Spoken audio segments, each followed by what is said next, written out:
Hello guys, स्वागत है आपका आपके अपने चैनल समाधान स्टडी में। जैसा कि साथियों पता है कि हम एमपी टेट वाले स्टूडेंट हैं, एमपी टीटी वाले स्टूडेंट हैं साथियों। और सी टेट, अभी सी टेट आपके जुलाई में होना है। कब प्यारे साथियों? जुलाई में होना है। तो जो संस्कृत जो है एक महत्वपूर्ण सब्जेक्ट है। तो जो है हमने क्लासेस भी ली, ऑलमोस्ट 2-2.5 महीने हमारी क्लासेस चली थी साथियों, जो समाधान स्टडी के सभी टीचरों द्वारा आपको पढ़ाया गया था।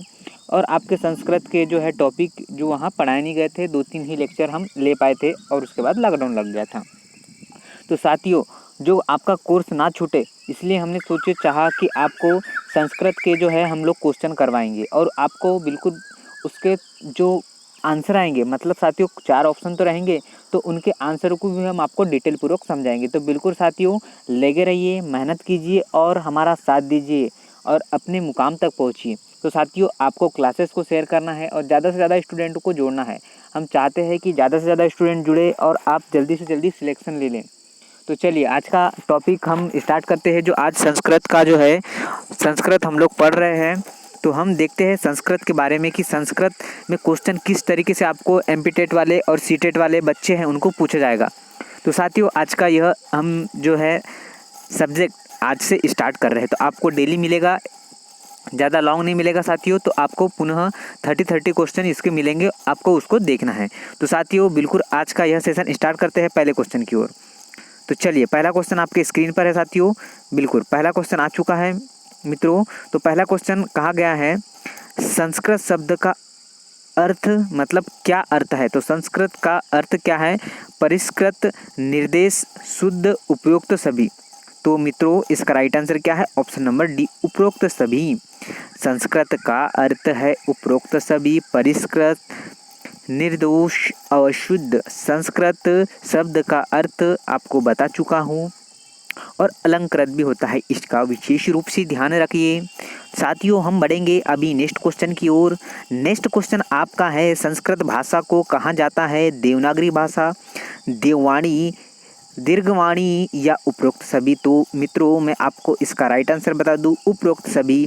संस्कृत भाषा को देवभाषा, देववाणी, दीर्घवाणिनी आदि नामों से व्यक्त किया जाता है, मतलब इन नामों से इन्हें जाना जाता है। यह आपको ध्यान रखना है। बिल्कुल साथियों ध्यानपूर्वक पढ़िएगा, एक एक क्वेश्चन बहुत इंपॉर्टेंट है। 30 नंबर आपसे कहीं जाना नहीं चाहिए। हम चाहते हैं कि 30 आपसे को कहीं जाना नहीं चाहिए, 30 में 30 आपके आना चाहिए। तो साथियों बढ़ेंगे हम आगे नेक्स्ट क्वेश्चन की ओर करें अब बढ़ते हुए। तो नेक्स्ट क्वेश्चन साथियों आपके सामने है, उत्तर प्रदेश राज्य में संचालित संस्कृत शिक्षण के मुख्यतः कितने स्तर है। तो साथियों आपको यह संस्कृत के बारे में यूपी सरकार के यहाँ पूछा गया, तो आपको एमपी सरकार का भी पूछ सकता है, तो आप एमपी सरकार का भी बता सकते हैं। तो मैं इसका राइट आंसर आपको बता दूं, तो इसका राइट आंसर होगा ऑप्शन नंबर 4। क्या होगा? ऑप्शन नंबर राइट आंसर साथियों 4 होगा, बट इसका जो ऑप्शन क्रमांक है 2, मतलब बी इसका राइट आंसर होगा। तो चलिए बढ़ेंगे हम आगे नेक्स्ट क्वेश्चन की ओर बढ़ते हुए।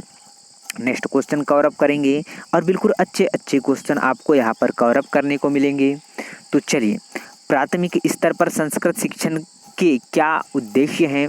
चलिए आपको बताना है, फलों, वस्तुओं, जानवरों, लिंग, वचन एवं सर्वनाम के छोटों वाक्यों के मध्य से लिखना, संस्कृत का स्वर पाठ लिखना, या फिर ऑप्शन नंबर सी है संस्कृत के गद्य व पद्य का अनुवाद सीखना, संस्कृत के सूत्रों का कंठस्थ करना। मतलब इसका राइट आंसर आपको बता दूं, इसका राइट आंसर होगा ऑप्शन नंबर ए, फलों, वस्तुओं, जानवरों के लिंग, वचन एवं सर्वनाम के छोटे छोटे वाक्यों के माध्यम से सीखना, इसका राइट आंसर है। तो मित्रों मैं आगे बढ़ूंगा और नेक्स्ट क्वेश्चन की ओर बढ़ूंगा। आपको विथ सॉल्यूशन पीडीएफ भी मिल जाएगा, उसका टेंशन ना लीजिए, बस आप लोग चैनल के साथ बने रहिए, आपको सब कुछ मिलेगा। तो साथियों बढ़ेंगे हम लोग अगले क्वेश्चन की ओर। पाणिनि ने संस्कृत वर्णमाला को कितने सूत्रों में प्रतिलिपित किया गया है। तो इसका राइट आंसर आपको बता दूं, यह जो पाणिनि ने संस्कृत वर्णमाला में कितने सूत्रों को पिरोया है? 14 सूत्रों को पिरोया है। क्या होगा इसका राइट आंसर? तो इसका राइट आंसर होगा 14। चलिए अब बढ़ेंगे हम लोग नेक्स्ट क्वेश्चन की ओर। बिल्कुल साथियों सरल और सहज भाषा में हम लोग संस्कृत को कवर अप करेंगे, तो डरने की कोई बात नहीं है। चलिए नेक्स्ट क्वेश्चन आपकी स्क्रीन पर है, तो साथियों नेक्स्ट क्वेश्चन कवर अप करेंगे। प्रत्याहार कितने वर्ग वर्णों से बना है? तो प्रत्याहार साथियों 2 वर्णों से बना है। मैं उसका डिटेल पूर्वक आपको बता दूं तो इसका डिटेल है, प्रत्याहार 2 वर्णों से बना है, जैसे अच, इक, एण, अल, हल। साथियों नीचे हलंत लगा है, तो इसका आपको विशेष रूप से ध्यान रखना है। तो चलिए मित्रों आगे बढ़ते हुए हम नेक्स्ट क्वेश्चन की ओर बढ़ेंगे। तो नेक्स्ट क्वेश्चन कहता है आपका प्रासंगिक प्रत्याहारों की संख्या कितनी है? तो आपको बताना है 33 है, 43 है, 22 है या 42 है। तो मित्रों मैं इसका आंसर बता दूं तो इसका आंसर होगा ऑप्शन नंबर बी, मतलब 43। 43 जो है प्रासंगिक प्रत्याहारों की संख्या है। विशेष रूप से ध्यान रखना है, बिल्कुल भटकना नहीं है मार्ग से। लॉकडाउन तो चल रहा है साथियों, आपकी एग्ज़ाम होना जो है, पीबी ने आपकी एग्ज़ाम डेट अनाउंस कर दी है। वैसे ही सीटेट की भी एग्ज़ाम साथियों जुलाई में होना है। तो बिल्कुल साथियों डरने की कोई बात नहीं, और वीडियो को प्यार से देखिएगा और थोड़ा धीमे भी देख सकते आप लोग। तो आगे बढ़ते हुए हम नेक्स्ट क्वेश्चन की ओर बढ़ेंगे। तो नेक्स्ट क्वेश्चन है साथियों आपके लिए, वर्ण कितने प्रकार के होते हैं? 2 प्रकार के होते हैं, 3 प्रकार के होते हैं, 4 प्रकार के होते हैं या 5 प्रकार के होते हैं? तो वर्ण होते हैं 2 प्रकार के। बिल्कुल विशेष रूप से आपको ध्यान रखना है कितने प्रकार के होते हैं। तो आपको ध्यान रखना है कि वर्ण जो है 2 प्रकार के होते हैं, जो एक होता है स्वर और एक होता है व्यंजन। तो साथियों मैंने आपको पहले ही कहा था कि मैं आपको डिटेल पूर्वक बताऊंगा। तो साथियों इससे आपको बेनिफिट यह मिलेगा कि आप इसे लंबे समय तक याद रखेंगे। तो आगे बढ़ते हुए हम नेक्स्ट क्वेश्चन की ओर बढ़ जाएंगे। स्वर के कितने भेद होते हैं? 2 होते हैं, 3 होते हैं, 4 होते हैं या 5 होते हैं? तो मित्रों मैं आपको बता दूं स्वर के होते हैं 3 भेद। कितने होते हैं? 3 भेद होते हैं। अब वो कौन कौन से होते हैं वो भी मैं आपको बता दूं। एक होता है हास्य स्वर होता है, एक होता है दीर्घ स्वर और एक होता है लघु स्वर। तो यह जो है 3 स्वर होते हैं, इसका आपको ध्यान रखना है। हम अभी संस्कृत पढ़ रहे हैं, इसका भी आप लोग विशेष रूप से ध्यान दें, क्योंकि हिंदी से मिलता जुलता ही संस्कृत का जो है सब्जेक्ट होता है। कुछ कुछ जो है टॉपिक और कुछ कुछ जो है जैसे कि वचन वगैरह, लकार वगैरह, वो थोड़ा डिफरेंट होता है। बाकी विभक्ति वगैरह बाकी सब हिंदी का सेम होता है। चलिए मैं बढ़ता हूँ नेक्स्ट क्वेश्चन की ओर। नेक्स्ट क्वेश्चन है आपके सामने, हास्य स्वर कितने होते हैं?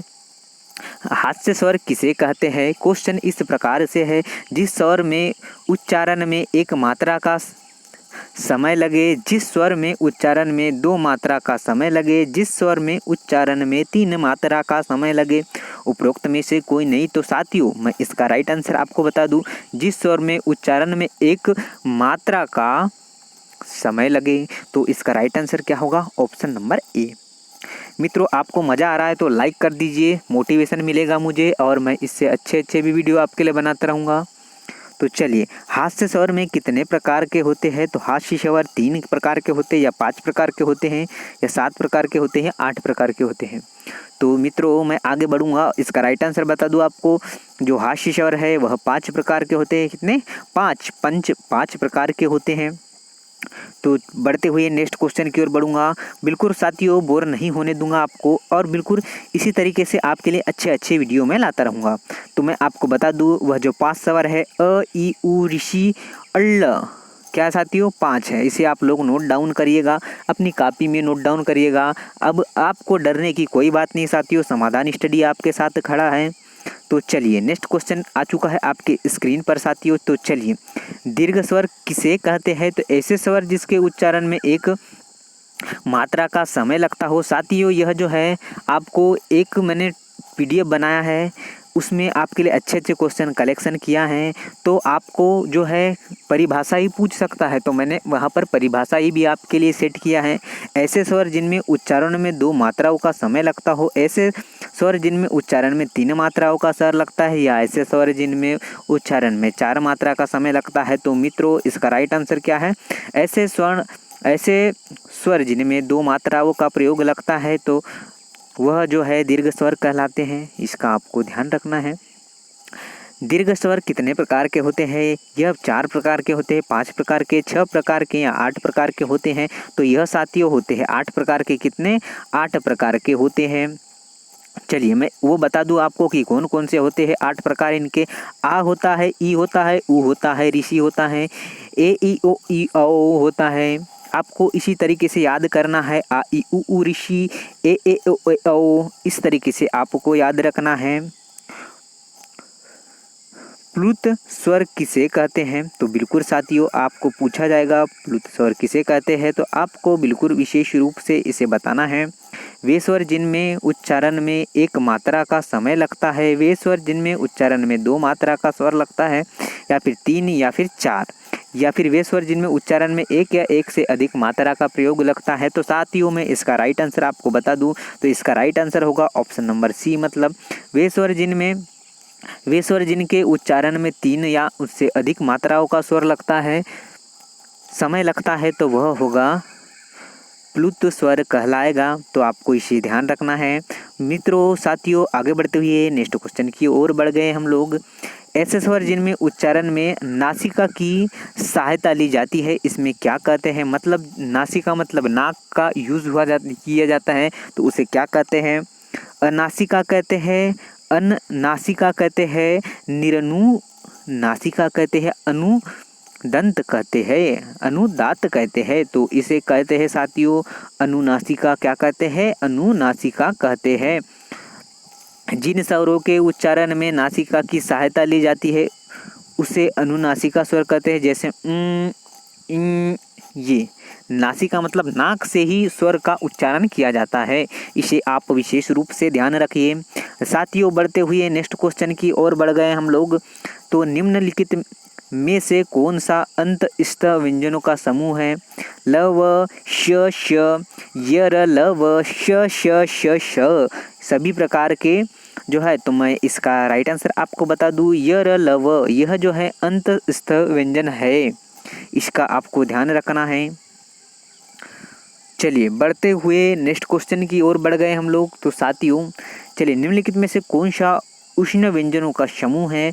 तो मैं इसका राइट आंसर बता दूं आपको, तो इसका राइट आंसर होगा श श श श, मतलब बड़ा श, षटकोण का स, हलवाई का श और शरोते का श, इसे आपको ध्यान रखना है। तो चलिए मित्रों आगे बढ़ते हुए, आपको बोर नहीं करूंगा साथियों, और बिल्कुल अच्छा लगता हो तो लाइक कर दीजिए, मोटिवेशन मिलेगा मुझे, और अच्छे अच्छे कंटेंट फिर मैं आपके सामने लाते रहूँगा।